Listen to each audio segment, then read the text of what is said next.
donc mutu musu akoloba likambo musu pa lobi yango mais soki kaka ngai na lobi donc yalo kwa na ko katalika likambo lobi ils ont du mal à savoir nzambe mutu aloba to baka mutu azo réfléchir ngai pe na kaka makelelo wana nde na yo kyo balobi nde ko lobi akangisa o bakangisa mutu pa fingit bakangisa mutu pa sali mabete bakangisa mutu pona lobi mabe makambo TV so mono sécurité ya osala droit de réponse et si kombo botika biloko wana omoni biloko wana c'est population yo kiango beaucoup ka chose ko botela ndeko ba problème bebele ba bando finga non moi aussi comme vous na yo ki makelele wana bana so loba il fallait pas maika loba inspiration non corriger interprétation mais est-ce que likambu ya inspiration est-ce que ça dit likambu ya côté la mutu te ya koloba ce que la Bible dit c'est l'inspiration qui a créé les écritures OK. Et ça, l'écriture avec comme maman. Il faut ça là. Na muto ya monaki idée wana ba petit et koti après quoi? Au quoi soit idée tango après conception. Quand est-ce que inspiration y a après conception? Quand est-ce que inspiration est comme à sous après écriture? Faut expliquer tout.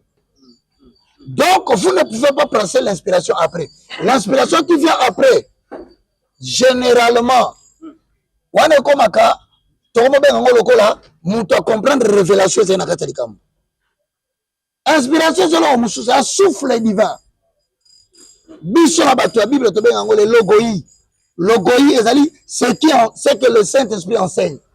Ce que l'Esprit enseigne, c'est le logos. Pour ça, attention, et continue une confusion entre inspiration, confusion entre révélation, confusion côté interprétation. Et là qu'on a zobanga, n'a qu'à profiter de l'occasion. Naïbisa ndeko Moïse, naïbisa peine de Mike. Bon ça l'attention, on va flatter et belé ba comme de menabil. Un jeune homme, on continue makamba, il y a spiritualité makamba nzambe. Pour kola. Et c'est un atamula batu baliki na âge. Et c'est un atamula na bampaka o baliki na expérience ya Saint-Esprit. Yes. Mais malheureusement, tel entourage ya ba jeune o mona kaka bana mike na bana mike. Mwana mobali azala kwa balaka te. Wana ye ngai pasteur wana. Bino so bola bien. Non moni makamno zo lo ba mi eza bien. Chaka bino mo na ngai ya ba. Non non bana ngai sute. Papa na lobi boye.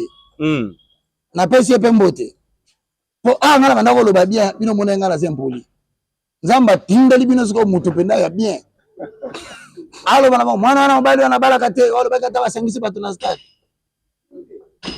batu bala bikomo nani batangi aza musala nzambe to nyama zamba bakangi nyama zamba ngala bien boite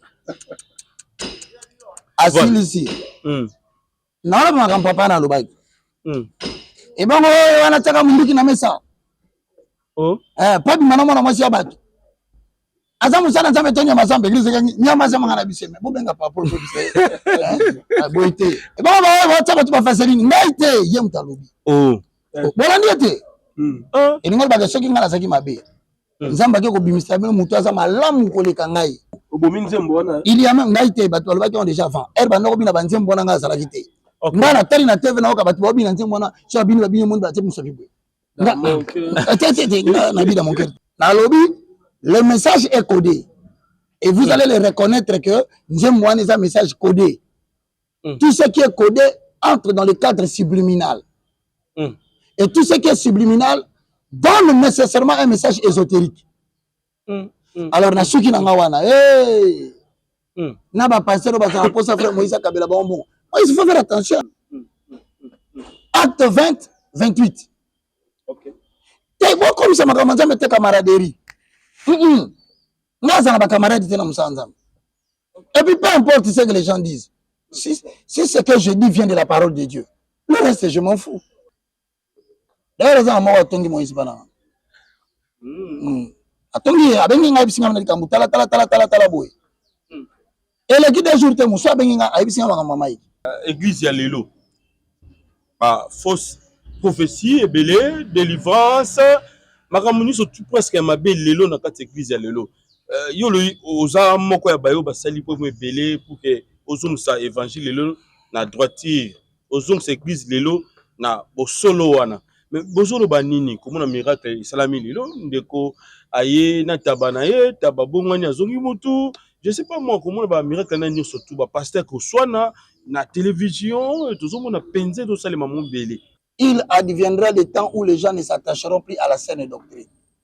Ngongamo oya attitude ya batu et aux arabes ba vendre sur la saine doctrine. Ils auront la démangeaison d'écouter les choses qui leur plaisent. Okay. C'est leur désir. Donc, oui, baka que to na tanga so nzamba pèse sa population au niveau de discernement pour que les gens comprennent qui est vrai, qui est faux. Mais miracle en tabac comme un mouton. N'habiter te Dieu souverain. Mais la Bible n'a monité la bonne ligne à ma comme mouton. Beaucoup de monde ensemble va dévoiler attends en 2026. Et comme tel que janvier février m'a bébé. Le temps où on a décembre, vous serez nourris suffisamment sur ce que Dieu va faire par rapport à l'église. Papa Nabiso Moïse Matuta, évangéliste, Azali Moussaïna Nzame, Oyo, Aza respecté partout parce que yéna ba réseaux sociaux na ba buzoba ezalaka pentate toujours clean mais ekobima par rapport au divorce na ye kiazoka bwana na mwasi tout ça na habite range est-ce que ça informé na dossier wana parce que papa madame bien azana mikili ya poto il y a azana kichasa moko azaka toujours en cheval on a kotala madame mais congolais tellement alinga ko bebisa toujours image et puis aussi encore par rapport à danse na ya bimisi oyo bana nzambe bazo simplement makasi moi jalousie koti na makati wana ba créer divorce na papa Matuta na mwasi na ye maman Jemima. Le meilleur cadeau qu'une personne qui sert Dieu peut donner na mboka na ye c'est le témoignage. Okay. Battre le témoignage. Oui. Quand ça la hypocrite té. Ba barubi battre la témoignage. Batu nyonso bana destin minene libali bakutana kana bakomba na libala et puis bana basi nyonso oyo pe bazana destin minene na mboka bakutana kana pour maliba ya libala. Donc c'est une vérité to wanga nango te Abraham akutana na yango Moïse akutana na yango David akutana na yango même biso pe to kutani na yango botika kona na mupepente bo éviter ko spéculer sur batu. Ne suivez pas les vents de l'internet. Tinga ina na nzembo na lingaka na tila yo motema.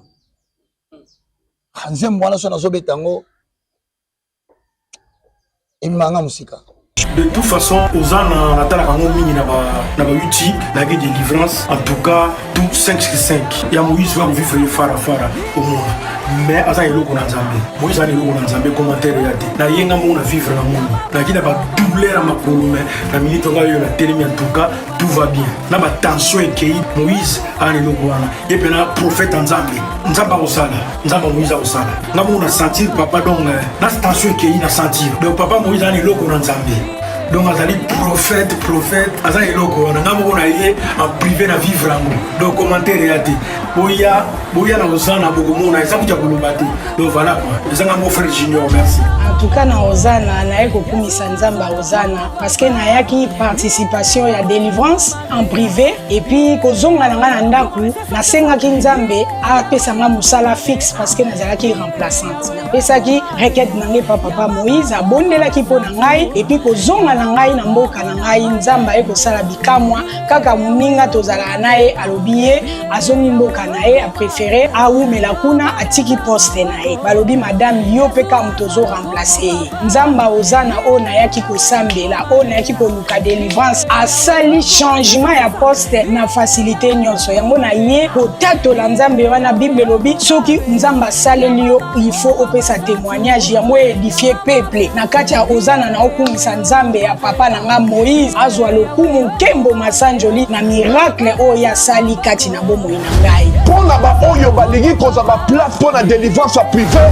contacter mama Thérèse Matondo boya ebele mokolo wana mingi kati na bino bakobika bana ya autiste bakobika bato ya sans papier bakozwa bato ya maladi bakobika bobenga po batia bino na liste ya délivrance le 7 mars et le 14 mars nazozela bino na moto balinga mikati na nkolo nde bomoninga po ça fait 8 temps nakanga masuba te masuba ekanga te to soma na yoki posa masuba il faut que non c'est-à-dire na koko kokanga masuba te même pendant 2-3 minutes et obimaka ke bimi bala moko ebe sibila mananga nyonso mais nzambe asali na leki na délivrance et pas ya papa prophète Moïse Makoma.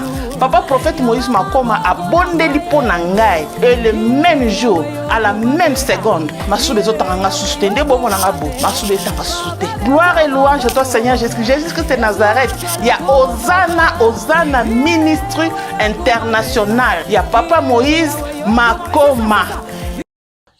Voilà, la communauté, bonsoir et bonjour. Ça dépend de l'heure à laquelle vous nous regardez. Jérémy Lemba en duo avec Yves Pan. Équilibre Télévision et Super Promo 243. Nous sommes en direct de Kinshasa. Nous allons parler sur l'église, les hommes de Dieu, la spiritualité et d'autres points d'actualité avec l'évangéliste Roger Baka. Je crois qu'après sa dernière sortie médiatique, ça a créé beaucoup de polémiques et débats lorsqu'il a agi par rapport à un sujet. Il y a frère Lifoko du ciel et puis Nande Komai Kalambay, tout le monde qui va commenter rebellé. Il paraît même que il est en danger. Il a été visé par une plainte évitée. On va le découvrir tout à l'heure avec vous. Et tout retoucher, Marmozo de l'église Lelo, les miracles, la délivrance, les prophéties. Est-ce que tout ce que nous voyons, Izarama Kiona ou bien Dieu aussi peut faire la dimension supérieure ou élevée? Alors, je suis là avec Yves Pan. Bonjour Yves. Ouais, bonjour Jérémy Lemba. Bonjour, surtout il y a Équilibre Télévision, aussi il y a Super Promo 243. Donc on est là comme d'habitude, je crois bien. Je crois bien que Jérémy Lemba na évangéliste Roger Baka. Donc voilà, on est là. Merci. Voilà, évangéliste, d'abord, bonjour. Hein? Bonjour Jérémy. Joyeux anniversaire. Ah, merci beaucoup. Tolé Bagato. Oui. Dieu soit loué. Amen. Anniversaire, papa. Oui. Est-ce que ça a permis à chrétien pour qu'à fêter anniversaire? Non, nous sommes des êtres humains. Vous savez, d'abord, je salue tout le monde au nom de Jésus. Hein. Et il ne faut pas, des fois, aggraver ma camboumousou sur les aggraves. Yes. Je ne vois nulle part dans la Bible où il est interdit, mon toi, célébrer jour à Botama. Il y a Yomoko jour à Botama. Je ne vois nulle part répéter ça. Donc, tu célébrer Nabiso. C'est ta date. Le jour au Botama. C'est la forme qui prend la célébration que Dieu a Tokoboé. Je dis bien la forme. Maintenant, tu as un gâteau. Est-ce que c'est ma kelele? Tu as une musique. T'as pas Jésus. Et là, au moment où tu as un gâteau, tu as mélangé à Mélie ici. C'est que nous refusons, c'est que le livre de Romains chapitre 12 dit ne vous conformez pas au siècle présent, mais soyez transformés par les renouvellements de l'intelligence. La conformité vient du verbe comme former, prendre la forme du dedans. Or, nous ne sommes pas du monde. Nous allons au-delà de ce que le monde offre comme modèle. Modèle Nangozanine, Obengisi Batu, Mamasangi Koti, Batu Bameli, Baseli Bagangi Bapasi, Badepenser Bamon, Biso forme on a toujours à monter. Biso Tokena au-delà de forme qu'il est proposé, Biso, dans le calme, dans la tranquillité. Tokoli a Pégaton à Biso, et puis c'est passé. Allez, tout est dit. Merci beaucoup, évangéliste Roger Baka. D'abord, c'est vrai, aux Alara, la voix des sans voix. Aux défendre toujours l'église. Aux défendre toujours Jésus-Christ. Tout le monde a dit, dernière sortie médiatique na chaîne de la place, Bossolo la politique. Ça cartonné. Et ça lit tour ma page, ma média et belé. Mais propos na par rapport à la confrontation où il y a pasteur Lifoko et Mike Kalambay, on peut dire beaucoup plus tendance à écraser Mike Kalambay. Et selon les dires des gens, Mike Kalaki est touché et a même pris à Koloka. Sambi ça par rapport à dire nayo. Et en dépit de ça, le Cambo est allé la nouvelle chanson, il y a Papa Moïse Mbiye, on s'est critique étant que moi en Nzambe. Et les gens disent que Oza beaucoup plus sévère et dur à l'égard de Moïse Mbiye. Alors, on a deux questions. S'il faut d'abord au balai en haut, pour répondre à la question. Bon, d'abord, merci. Hein. Mesdames et messieurs, frères et sœurs dans le Seigneur, D'abord, je voudrais signaler quelque chose.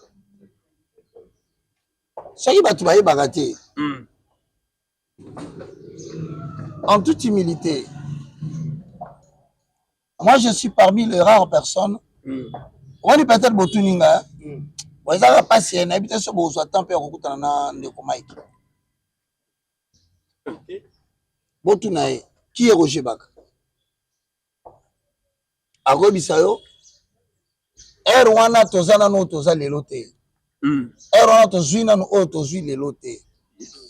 Erwana to komi na no o to komi lelote. J'étais le maître des cérémonies de toutes les activités du groupe Shekina. Nga. Avec mon bien-aimé Mike. Le problème c'est que boga kamini mamba balobate. Batoloba makambo ebele o balobi tango balobi. Omoni pe eko koma ndeti tango solo. Tango batuna nga mituna esanga yo soutenaka Mike trop. Au côté la caille trop. Oh. Mais est-ce que le y a inspiration? Est-ce que ça veut dire que au côté la moutou? Que la Bible dit. C'est simple. Oh les amis croûte. Oui. Bande on a un micro yango. Comment on est? Marque non. Micro cravate. Bon. Micro cravate au monde. Avant basala yango. Ezagini. Idée. On soit bien inspiré par le bioté, on l'a dit à Malobate. Micro avant basala yango ezaki idée. Micro ezali symbole ya eza ressemblance à l'écriture aux monde. L'écriture est visible. Le micro est visible. Oui. Mais avant de fabriquer le micro, on a eu une idée. C'est l'idée qui a créé le micro. C'est l'inspiration qui a créé les écritures. Ah, ok. Et ça, les tambours que nous avons chemise au lati, ça na combo. Oui. Chemise au lati, ça na combo. Oui. Mais avant, ça, la chemise n'est pas couturier. A confectionné bilambo bolati. Azaki idée. Et l'amba yo ezali similaire na écriture. Okay. Mais idée ya vanda ki po asale lamba. Yango de inspiration. Donc écriture avec comme maman. Il faut ezala na muto ya mona ki idée wana ba pesi ekoti après ko. Okoko so idée tango après conception. Quand est-ce que inspiration ya après conception? Quand est-ce que l'inspiration est comme après écriture? Il faut expliquer tout.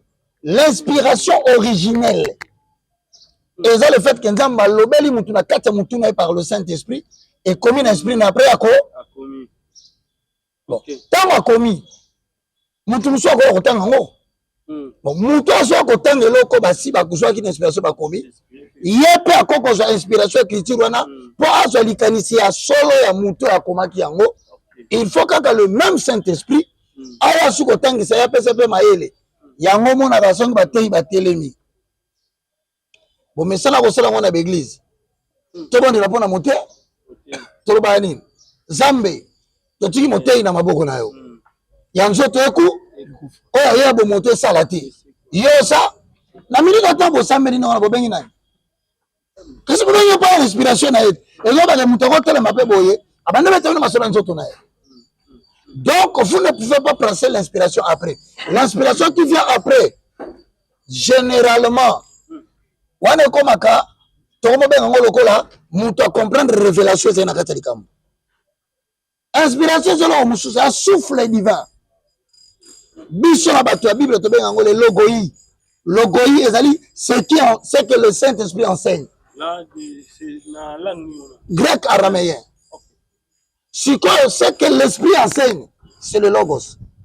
Quand tu lis le logos, ce que tu vas comprendre, ce que tu vas avoir comme compréhension, ça s'appelle le ré.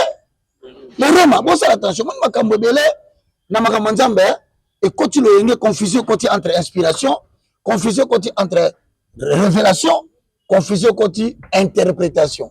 Or, et l'autre, ne comment kaloba. Ça a raison. La télévision, tout ça lié à temps. Et l'autre, il y a soloba, parce que ça va battre pour interpréter la Bible dans la Bible. Ça va tourner le bien dans l'esprit.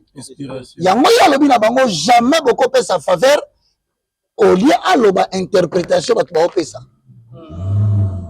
Non pas ce exemple mon co. Vas-y papa. Tant que Moïse a coupé dans Exode 3, Exode 4, a poussé dans la buisson ardent. N'importe mais la carte le bien. L'ongo là-bas, bah sapato lati. Peut-être si côté les maisons ici comme ça. Yoka siko ba tu ba compréhension ba zo qui pour na ba pesa ba interprétation. Ya ngwana mai ka lo ba na bango lobi. Bon ça l'attention beaucoup ngala zo lo ba il fallait pas mai ka lo ba inspiration. Non corriger. Fallait lo ba nini là. Interprétation. OK. Mutu na mutu comme ma interprétation na e. Siko ye mai ka zo lo ba boy. So tu ni mutu na ye interprétation yo zo lo ba tu vois? Il y a le bien mais ça inspire. Il y a moralité bande konanga biloko d'interprétation de quoi les cas d'écriture voilà to comprendre ka mutu na lacune o ezala niveau ya tyrannie des mots et ça la tension la ba mot. OK, très bien. Sikoyo tango batuni batu zamba lobi na Moïse longola sapato nao et si côté mais ça c'est ça siko batu ba interpréter tout on dit oh na une révélation il y a une révélation ah, bah ça peut être un masumu. C'est une interprétation. Il dit qu'on appelle ça révélation. Ce qu'on dit comment il a l'habité. Beaucoup de même la bise biloko bongote. L'inspiration est pure. Jamais inspiration c'est quand on a mukili. Jamais. Inspiration c'est là loko monga utaka. Na ba scientifique, na ba politique, na biso ba chrétien. Inspiration ou t'as pas mouki à quel mouki jamais c'est une mauvaise inspiration non le bel musus c'est une mauvaise compréhension ou une mauvaise interprétation non on peut sur exemple bah tu vas bien quand on a la sapato là ici quand on a masu on est monté bilo regardez que ça masu si on se les masu mais si quand de comment il a soloba botika ko contredire les écritures. Parce que ça m'a soumou. Moïse a télémi pour Akende. Pour batinda qui sont en Égypte. Azoma la kolongolo. Bon moi ça va ton la qui m'a soumou. Tant qu'il a lettre sous ma soumou. Au moins si quand de quoi ça ya yangoa. Mais sur la question Jérémy Lemba Tuni Awa par rapport à arrestation non porter au plainte tout ça. Est-ce que c'est vrai? Nouvelle année, comme il paraît aux en danger. Non, papa.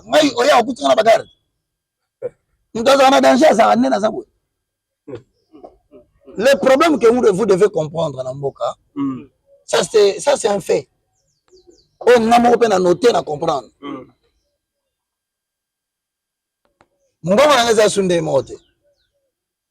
Ah, nabeli kosukosu théorie mité mongo na eza sunde mote.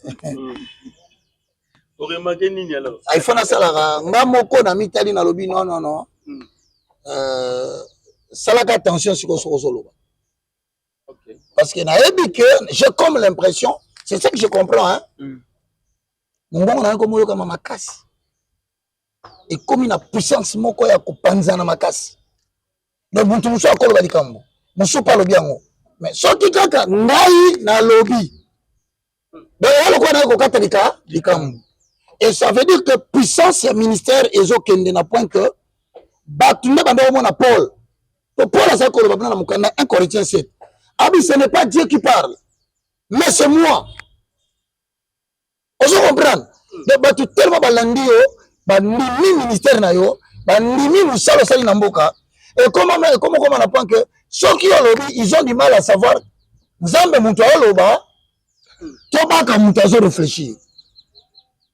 Ça dénote que considération de Maka, en même temps c'est dangereux. Oui. Parce que ceux qui ont tout sentiment ça là, un jour on peut déraper, on peut dévier la population du Mababougi.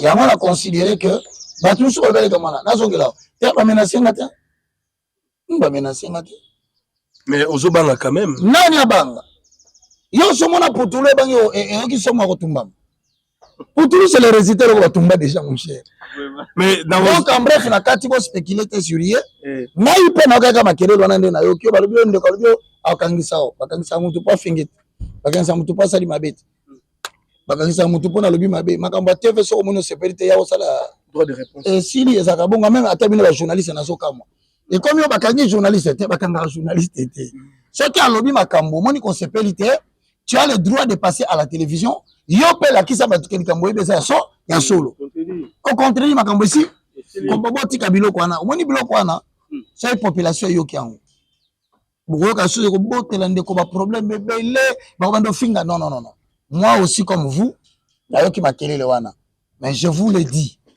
en vérité je n'ai subi aucune pression aucune menace. Évangéliste, merci pour l'éclaircissement.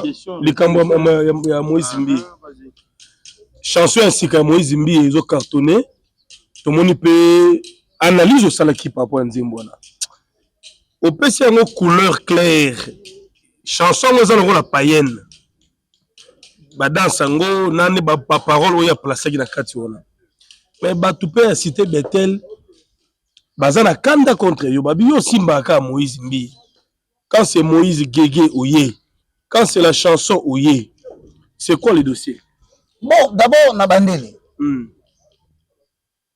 Internet, ils ont collé ça, conflit, belé. Au moins, on a une question, sans répondre bien, et bon, tu vas problème. Oui, c'est pas ça, Jérémy. C'est ça. Même, c'est pas ça. C'est ça. Il vit pas. Oui. Au moins, on a Nama tonge wana. Nikole leta jouara. Pigadili. Ya baka wana. Nasali nini. Non, bien aimé dans le Seigneur. C'est comme je parlais de mon frère Mike. De la même façon, je parle de mon frère Moïse. Botou Nabat. Hein? Qui était Roger Baka à côté de frère Moïse? Iyo Batouna. Maître de cérémonie.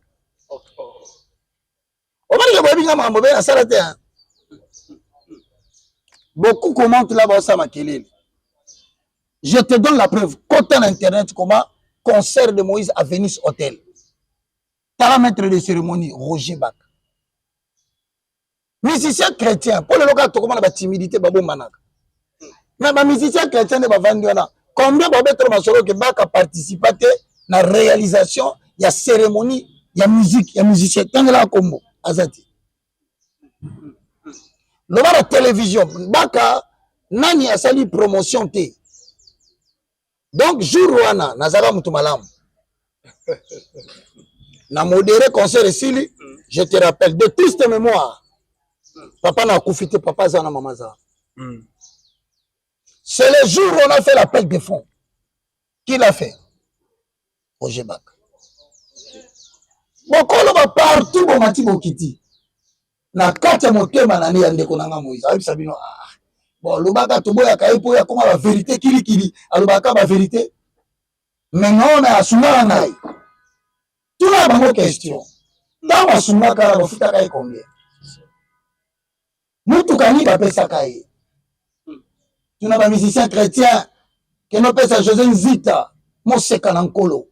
Mbote tunae osombela baka eloko nini alobi ki a travailler na yo pe remercier yo pour sa reconnaissance la sœur Laure Mbongo la mano Didio le bana travailler na baka est-ce que senga yo mutuka est-ce que senga yo ndako mais azala ka reconnaissante oko kende pa ya nani ba kombo ko sila ngai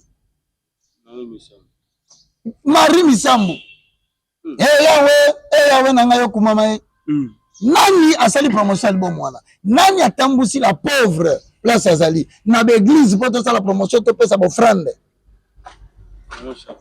Mama Micheline Chabani Nzambe nanga na ebite bozela nini nakufa poko ko pesa ngabo mapambo le musala 27 ans na yepu kala mingi to kozala na 25 ans 27 ans. Mais bande kona loko so bangisanga. Apparemment bon c'est la mukona kokufa pour ba koyemba. Il faut reconnaître l'homme quand il est vivant. Très bien. Bon l'homme na mutu ba beta ngo tanga sana bomo. Dani Ngonde, Matou Samuel.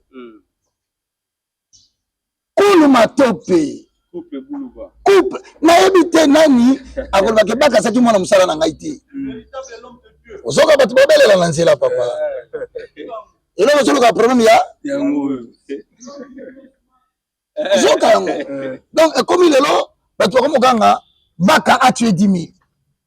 Les autres ont tué 500. Et comment vous comprenez, frère, il y a comme opposant.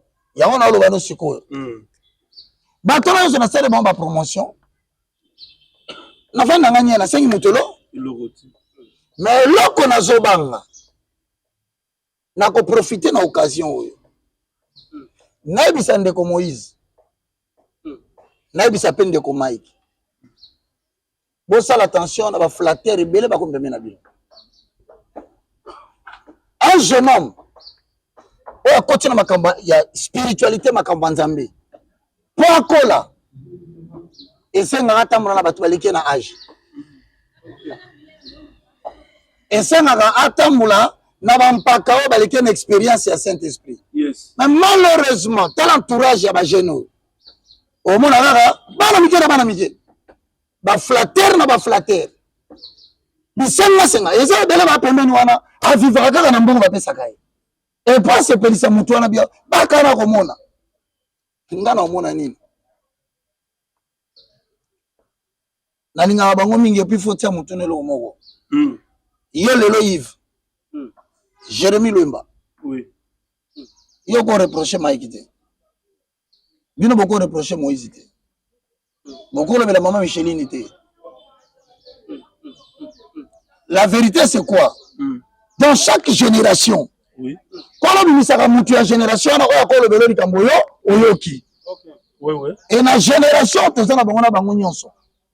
seul serviteur de Dieu. Dans le vélo, on a bango, à Kolina bango, bavandi na ye. Okay. Baye na ye. Bazungolu na ye. Zambe pe apamboli lokola bango. Okay. Puisque na yoka batwe na lo baboy. Mama na yoka ko bani ngala tala makambo bele na TV na sekaka. Okay. Oni mutabina lo balobi baka na za jaloux. Bon, tout le monde wana. Baka za jaloux. Na tuna la question. Et là quoi liboso ngai ko pesa nga jalousie mutu. Eza potentiel intellectuel na. Na banga ndi maile. Si. Na vraiment po bangisa nga. Na yo katango zoloba mayel les obi ma ya science na makambo ya spiritualité. So na talo bana Joza mayel hein. Bon, na la jaloux là.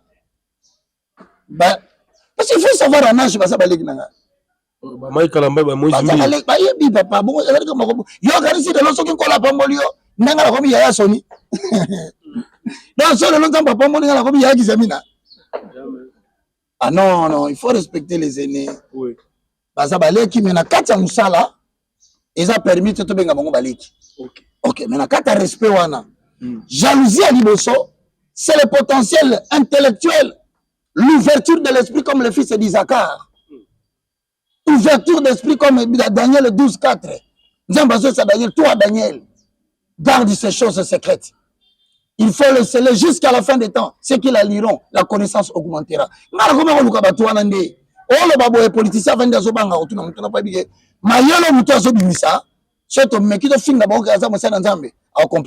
Oui.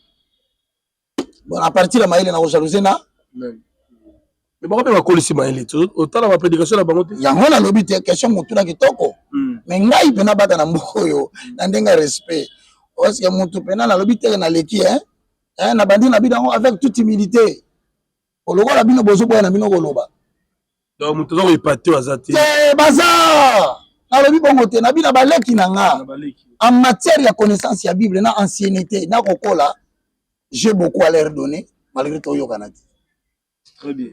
Donc naza makambo bela kotangisa bita moni awa kende boye ngapa batangisa ngati ingo bateke na ngala za batangisa nga bavandisa nga bayisenga na batwa oso na tango bako mususu ebite. Mais aujourd'hui balle perdu moko na culte ya cité Bethel. Ah bon? Aujourd'hui balle perdu moko na prédication kuna. Te na oki angote. Ba lobby clé pa pasteur ke mais bande ko mususu baza kaka. Makasi na ba émission, ba critique. Mais église na bango pe ba sala tout monde raté. Est-ce que ça si les ngai? Bate na tele ba commentaire mi bato batsaka ah Roger. Est-ce que botuni bango ngai? Apparemment vous connaissez comment à répondre rien. Dans l'andi on fait papa mo boye. Ye pas ça la question ça. Eh mabe. Ya zo finga bato nyama zamba. Ah voilà jama. Donc ça na ngai te. Pour baka ba yebi film nigérien interprété en lingala avec message. Dans solo bi ke ba yebi nga pona makambo ko finga c'est faux. Ba yebi nga na kata film nigérien ba yebi nga lisusu na kati ya message. Papa, biso to commence à la mission politique, la politique va finir par le non mais ces garçons mais maïlo outi nango wapi. Eza nga ite ya balle perdu wana. Eza mutu moko ba finga tu ba. Yo yebi. Na mona ye. Ko mona na yebite mais na moni pasteur ngo mikolo yo azo beta pena donc papa na mona ki. Pona yo asali mabe. Ah. Bon yana ya tuna question déjà qui peut de père na o wana. Bon ngana oki aganga lo bien. Mwana mobali azala ko abalaka te. Wana ye ngai te papa. Pasteur wana. Bino so bola ndio. Na moni makamno so lo ba mi eza bien. Seka bino na munoko na ngai yebaka. Dona na bana ngai papa na lobi boye. Na pesi pembote. Po ngala bana ko lo ba bien bino mona ngala sempoli. Nzamba tindeli bino siko mutu penda ya bien. Alo bana mwana na mobali na balaka te olo baka ta basangisi bato na stade. Bato barabi komone nani batangi. Aza musala nzambe to nyama zamba bakangi nyama zamba ngala bi boite. Asilisi. Na olo baka papa na lobaki. E bongo wana taka munduki na mesa. Oh. Papi mana mwana mwasi ya bato. Aza musala nzambe to nyama zamba église nyama zamba ngala biseme. Bo benga papa pour biseme. Boite. À deux. Voilà. Mais silite avec ça mususu. Voilà. Evange. Et bon, tu vas faire ça. Naïté, yem talobi. Oh. Voilà, niete. Et nous, on ceux qui ont la saki mabe. Nous avons dit que bimista mais mutu aza malamu koleka ngai. Pour supporter ce bokoka. Ça veut dire en d'autres termes, bola na makele la batute. Moi, j'ai aucun problème. Seulement que nous n'avons pas de kaka. Batu musuba kolo bana bo makambo. Et puis, il a mangé bolo biwana. Est-ce que vous avez dans combien de minutes? Nous avons 1 minute et quelques secondes. Ok. Monte pele. Donc, c'est-à-dire que attention. Il y a même naïté, qui ont déjà avant. Elle va nous bien avancer, bon, on a la quitté. Nana tari na TV na oka batu bobi na nzembo na so binu babinu mundu ate musabibu. Na bi na mon cœur. Na bi na mon dans ma tête. Siko tango basali nyanga ngana zala quitté. OK. Ngai ya batu na dernière minute na lobi kaka 1 minute quelques secondes. Na lobi le message est codé. Et vous allez le reconnaître que Nzembo est un message codé. Tout ce qui est codé entre dans le cadre subliminal. Et tout ce qui est subliminal donne nécessairement un message ésotérique. Alors, na suki na ngawana, na ba passer ba sa posa frère Moïse Kabila bonbon. Il faut faire attention à battre le bonbon et belo kabaka. Donc mutu to pas se périsser aiga la teva fingi bag. Je regrette. Bon finga nga boboke bobo yepe Moïse a commencé battre. Boya ko pesa yo. On vend de bien na rubi musala punda. Que Dieu te garde. Reconnaissez seulement que le ministère de la parole, c'est un ministère qui demande beaucoup de lecture. Voilà. Et c'est un ministère difficile. Je me rappelle, les gens pasteur Moro Bonakisha ça. Avant qu'on coince pasteur Sonic à foutre à ma case. Ce pasteur a été nazana jeep. Oh nazana avion. Oh nazana. Et là pasteur Moro dans l'andela il m'a la monté ba conseil. Sur un lobby non il est pas répété les kuna. Un lobby non il est pas répété. Oh non tu n'as pasteur Sonic à foutre ça non comme asako landela kana donc pesa okay bo lukende to wa komona yi asaka partir à Sonic à foutre comme la première passer dans mazaki bana ko redresser mamba mnalo bo papa Sonia bien ako biso ka sai sona lobi na zana hélicoptère ye kuna répondre OK donc vieux ça la ngona ndo to vandi awa moi je crois naza parfaite naza ba défaut nanga voilà naza berere nanga mais na otika buzobe le kate et oya koloba nanga ye kaka na bisi soki yo mona kate kende kolala. Voilà. Mais Evange, pourquoi pas de rester bouche bée? Pourquoi pas de rester bouche bée?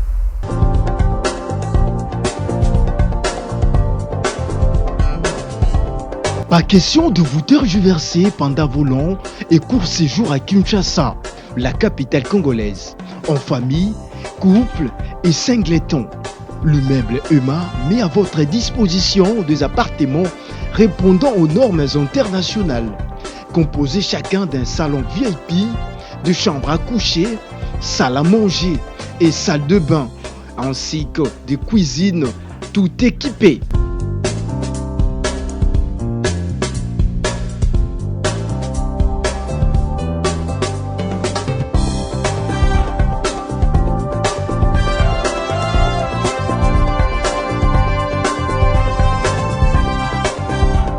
La connexion Wi-Fi en permanence. Pour les problèmes de coupures intempestives de courant électrique, un générateur disponible pour alimenter ces bijoux.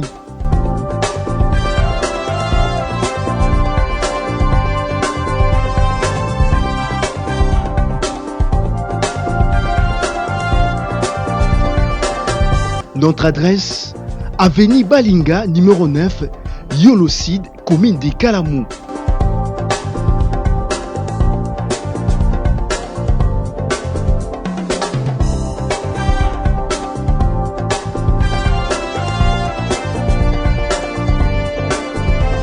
Pour plus d'informations, plus 44 74 66 38 44, plus 44 75 39 90 053, plus 243 82 31 46 488. Chez Emma, c'est les conforts. Tu peux malamu, tu peux que les qui n'ont na média ou comment ça fait ozo sala complaisance na makambo nzambe makambo nzambe basala ngo blague te yes kokomisa ngo camaraderie te okeno kokomisa bato na tika kaka te. Ephésiens chapitre 5 le verset 11 ne prenez pas part aux œuvres infructueuses du monde de terre mais condamnez-le. Acte 20 28 ok te bo comme ça makambo nzambe te camaraderie. Naza na ba camarade te na musanza. Et puis peu importe ce que les gens disent. Si ce que je dis vient de la parole de Dieu, le reste je m'en fous. Moi je cherche à plaire le Seigneur. Obi mutabiki sanga na hernie bilatérale. Nani. Obi mutabiki sanga na appendicite aiguë. Nani won. Obi mutabiki sanga na hépatite virale du type C. Nani won. Nana ko samutana son. Papa boko sami tukananga bozui, ndako bozui. Et puis mama ba jalousie na kama rabino. Mais tu vas na boy. Yo boy a beaucoup de nini. Papa, beaucoup de sociétés dans business entreprise. Ba commune likolo. Mama Baka, Western, Monogram, tout ça. Monogram. C'est que dans une licence, il y a cause mongo na Kinshasa continue ngo partout dans le monde. Il y a aussi mongo ya monde ko sala na Kinshasa. Et ça licence va pesa na Equity Bank. Attention pour comprendre. Dans le Equity Bank. Sous tutelle, il y a BCDC. Oui, oui. Hein? Banque commerciale pour le développement du Congo. T'as individu. Mobola au monde a vendu. Moi, na mutu apasi. Moi, na maman mandote kama sangu. On a deux licences. Na ba licence. Si on a connu qu'on jalousie, mutu pona. Pona nini yaya. Botika makamba jalousie, on a bolo balo. Si tu n'as rien à dire, reste tranquille. Mais ngana parmi bateau va contribuer à la ministère à travers mes observations. C'est un lobby mutayo qui m'a ramené liboso. Na pesi Mike Mbote, na pesi Moïse Mbote, bolanda ba distraction te hein, bana mikio bazolanda landa bino wana. Kaka ba on ba kotonga bino. D'ailleurs za mo watongi Moïse bana. Atongi abengi nga bisinga na likambu tala boy. Ele ki des jours te musa bengi nga abisinga mama Mike. Oh tala na poto to salia tala bona bise makambu wana. Bosomona na bina TV na beti sola libalamu. Na beti sola mutataki semi. Vie privée. Toi ça na makangu na quelque part. Toi kena na mboka bwa saili bosi boyo kanga nango. mais cependant babetela biso masolo na bisaka bango je ne suis pas aussi bas na kitana beta masolo wana mais bon mukolo likambu ye mo so atumbolinga. Voilà. Ça c'est bien. Alors donc directement la question par rapport à église ya lelo. Fausse prophétie et belé délivrance makamuni surtout presque mabe lelo na kati église ya lelo. Yo le oza moko ya bayo basali po me belé pour que ozum sa évangile lelo na droitier ozum sa église lelo na bosolo wana. Mais bozolo banini komona miracle salami lelo ndeko aye na tabana ye tababongani azongi mutu je sais pas moi komona ba miracle na nyoso tout ba pasteur ko swana na télévision tozomona penze to salema mon belé ba bêtise pena oyo ezo sala pena moi bien te lelo ba chrétien belé ba décider bon ya ko sambela lisusu te ya ko luka lisusu ba sena nzambe te ba préférer plus ndako comme le sambo na bango na ebite évangile bozolo banini décision bozozwa pour que makambo ici là eza nini. Bon peut-être réponse na opesa yo ko décevoir yo mamukia. Na mukanda 1 Corinthiens chapitre 12 le verset 28 au verset 29. Bazo signaler ba don ya puissance hein. On ko la pesi bato. Parmi ba don ana don ya guérison zali don ya miracle pesa. Mais yo lobi na ba bon eza on taba mutu aki baki na taba moi c'est na tabane abibi lokola mobali na ye e na sima taba wana baye kosambela taba bongani azongi mutu ezala ba image ezali eza na réseaux sociaux za partout presque taba Mariano taba ko abongani mutu. Bon au contraire batu fo boy ba enseignement au ba pesa batu sur la fin des temps, la seconde venue du Messie. Ezala makambo belelo ba makunda kena de Timothée chapitre 4 à partir à 1 à 5 yoka makambo faut retenir. Il adviendra des temps où les gens ne s'attacheront plus à la saine doctrine. Monga moyo oya attitude ya batu et aux arabes ba vanda sur la saine doctrine. Ils auront la démangeaison d'écouter les choses qui leur plaisent. Ba oya mukusa hein? Mambo se besa bango. Et bah qu'ici, ils se donneront eux-mêmes toute une foule de docteurs. C'est leur désir. Donc, oui, bah, que tu et puis, ce qui est dans Matthieu chapitre 24, dans verset 12, Bible le Bible. Tellement l'iniquité va s'accroître, l'amour d'un grand nombre va se refroidir. Ça veut dire en d'autres termes, l'industrie du mal. Natanga suka eko prospérer makasi. Bosse nganzambe motema makasi bo supporter ba makambo wana. Abi lorsque vous verrez tout cela commencer à s'accomplir, sachez que la fin de toutes choses est proche. Tolo bani. Nzamba pèse sa population au niveau de discernement pour que les gens comprennent qui est vrai, qui est faux. Mais miracle en tabac comme un mouton. N'habiter te Dieu souverain. Mais la Bible n'a monité ba bongo nyama comme moto. Bon comme na monité na juba réserve hein. Ah bolandela bien en tout cas mais sachez-le bien. To comme na pourquoi hein? Na pourquoi ko la tika keloko moko za mabete mwana na mwana kozonga na ndako na bango. Boko mona nzamba ko dévoiler ata na 2026. Et belle comme tala janvier février mambo bimi. Le temps où on a décembre, vous serez nourris suffisamment sur ce que Dieu va faire par rapport à l'église. Voilà. Juste la question au papa Roger. Les tout le monde a réseaux sociaux encore une chose sali batuma passe parce que papa Nabiso Moïse Matuta évangéliste azali mosaina nzambe oyo aza respecté partout parce que yena ba réseaux sociaux na babuzoba ezalaka pentate toujours clean mais ekobima par rapport au divorce na ye ki azoka bwana na mwasi tout ça na habite range est-ce que ça informé na dossier wana parce que papa madame bien azana mikili ya poto il y a azana kichasa moko azaka toujours en cheval on a autant madame mais congolais tellement alinga ko bebisa toujours image et puis aussi encore par rapport à danse na bimisi oyo bana nzambe bazo simplement makasi moi jalousie koti na makati wana ba créer divorce na papa Matuta na mwasi na ye maman Jemima. Êtes-vous informé par rapport à ça? Bon, on a pas qu'à nous au moins au moins ma camarade biso awat. Batu musu ba lobby.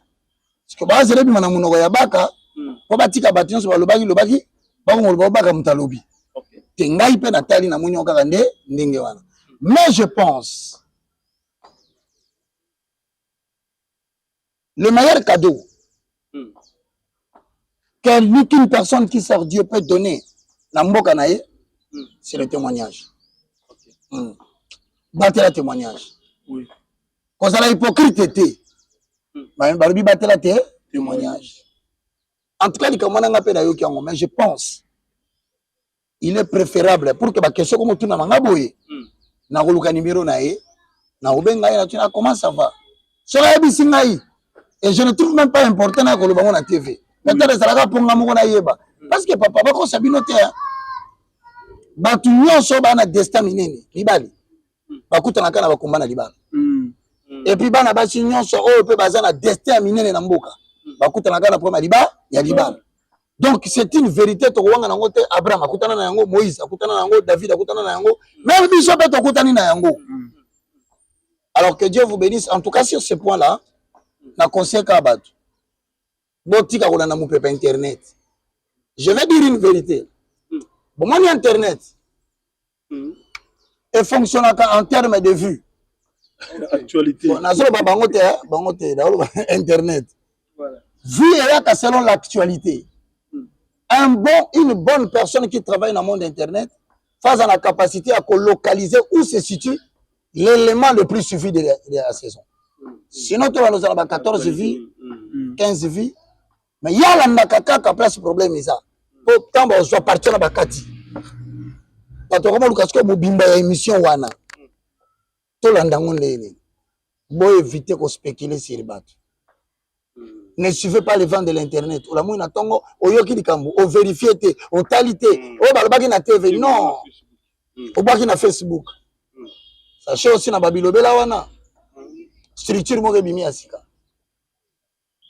CNC. Parce que ça la cybercriminalité. C'est pas quoi sur la catholique mono aux tort, ok? Ok. Donc faites attention entre l'imputation dommageable, la diffamation et la désinformation. Moïse m'a tout en a même si personnellement n'a pas ce conseil mingi. Si vous avez battu mingi na danse. Au comme vous avez battu mingi na danse. Tu n'as pas nzembo na linga. Na tila yo motema. Nzembo wana so na zobetango. Imanga musika. Yes. Okay. Mais un conseil. On ne reconnaît pas l'épouse d'un homme élevé par la danse. Mais on reconnaît l'épouse d'un grand homme par la connaissance qu'il est en train de distiller. Église, quand tu trônes en mouvement et ambiance.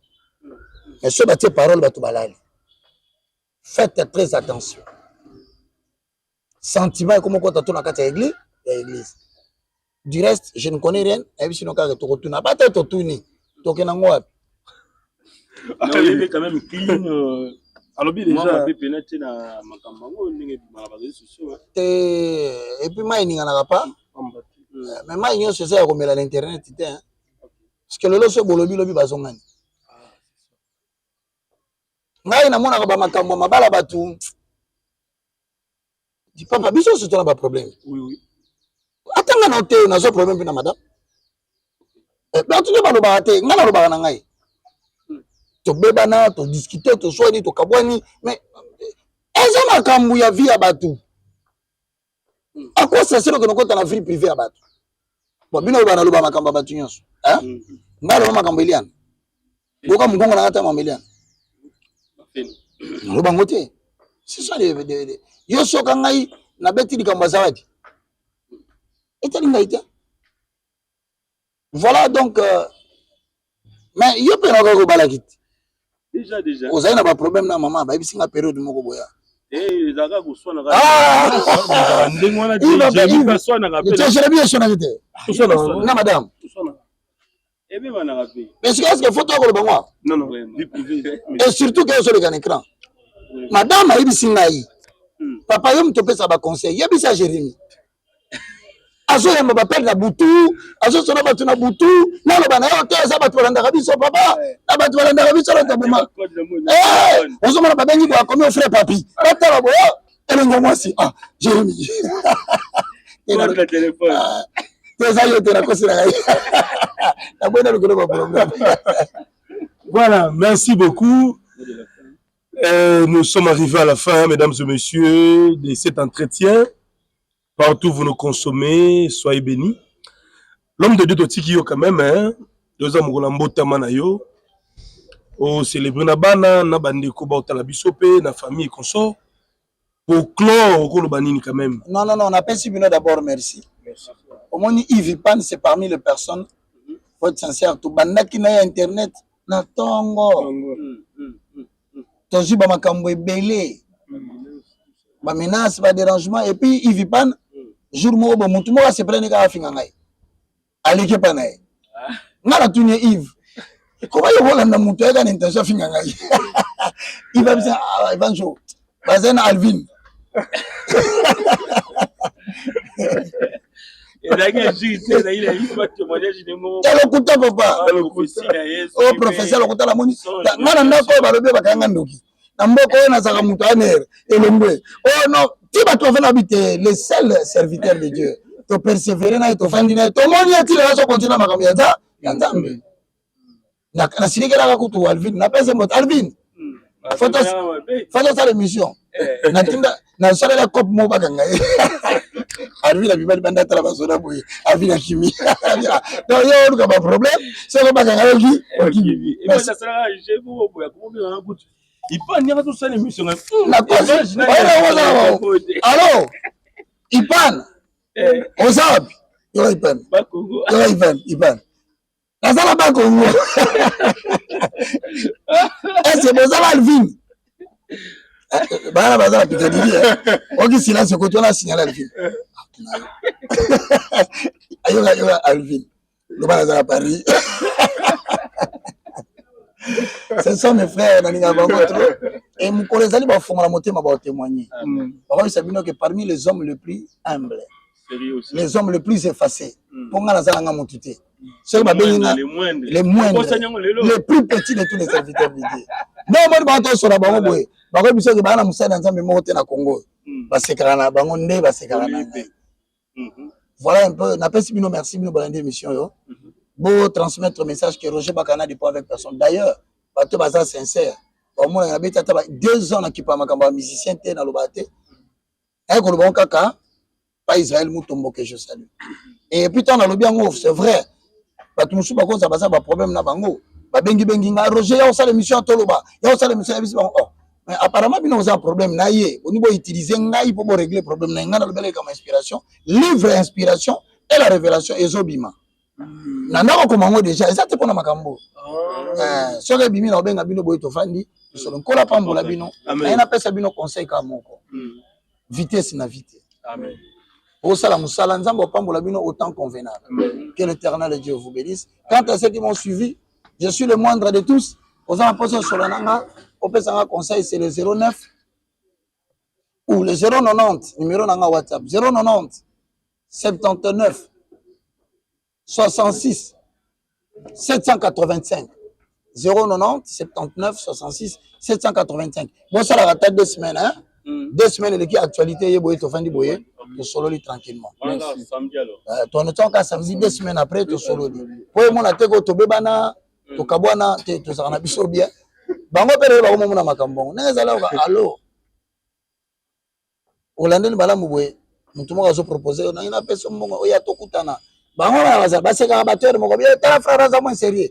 Bango mo ba côté internet ba suba succès. Fongola portable mo na ba code. Ba signer au kataboye. Ba bolongo la ba code na portable. Bon, ce sont des garçons très sérieux. Ils vont très la pesi pas madame la bino bambote. On n'a pas mon la bino. Merci. Voilà donc merci Jérémy Lema, merci na évangéliste dans l'occasion parce que au moins ça fait au moins 3 ans ou 4 ans comme ça passé et puis que makambo nyo sur tous les cas en tout cas nzamba pas molao les sous toujours comme d'habitude. En tout cas merci beaucoup, merci na Jérémy Lema, merci na bande connu surtout maman Émilie Mamoto mais tous pour l'embêter la d'autres la biso bambote belé Billy Vomuka Fondation tosunga ba veuve orphelin na bosani te mauvais Thierry capitaine depuis le Canada motema ya maman Sojina capitaine mauvais encore Jean-Robert Kalala les savants de l'ADC la force kati motema ya maman Nicole maman la parfaite de Paris pour prendre du bon à Canada Mambote Belé mon ami Christophe Molefiti on est toujours ensemble voilà merci. Voilà, merci à tout le monde. Merci les célèbres Dien Nzundu na Washington, Mimi Ndoumé, femme de luxe na Moshing là-bas, Sima Mayasi, nous sommes de cœur avec vous. Allez, bye et au prochain.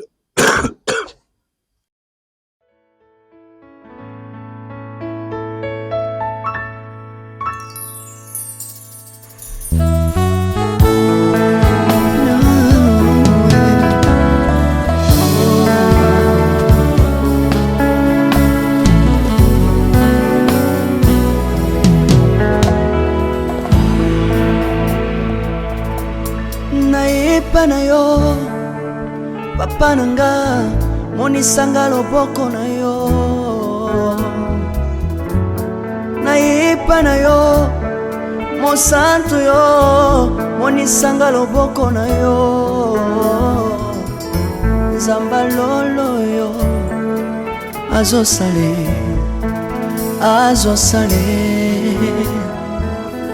nzamba lolo azosale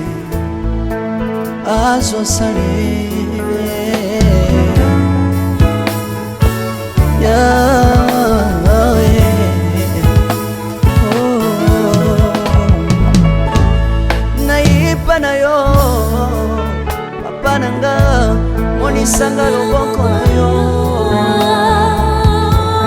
nayipa na yo mosantu yo monisanga loboko na nzamba lolo yo azosale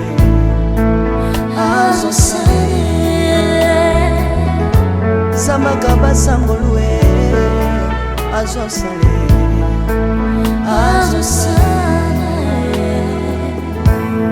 salilanga yeso salilanga yeso